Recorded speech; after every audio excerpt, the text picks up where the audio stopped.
सोलापूर जिल्हा परिषदेची अर्थसंकल्पीय सभा 19 किंवा 20 मार्चला होण्याची शक्यता आहे। त्यामुळे मुख्य कार्यकारी अधिकारी विभागीय आढावा घेत आहेत। तसंच अर्थसंकल्पात कोणत्या नवीन बाबींचा समावेश करावा, कुठल्या जुन्या योजना बंद कराव्यात याबाबत विभाग प्रमुखांची मतं जाणून घेत आहेत।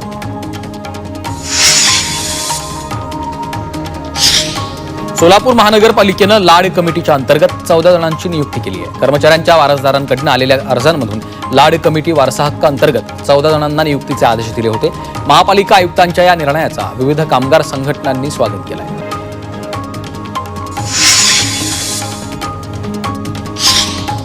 सोलापुरात बोगस टीईटी प्रमाणपत्र धारक 5 शिक्षकांना बडतर्फ करण्यात आलं। जिल्हा परिषदेचे सीईओ यांनी या 5 शिक्षकांवर सेवा समाप्तीची कारवाई केली।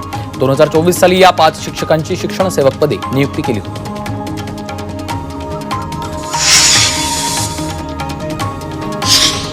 सोलापुरात कोयत्याचा धाक दाखवून नागरिकांना लुटणाऱ्या 5 आरोपींना अटक करण्यात आली आहे। हे आरोपी शहरातील 3 वेगवेगळ्या ठिकाणी नागरिकांना लुटत होते। या आरोपींकडून 65,000च्या रकमेसह कोयता जप्त केला आहे।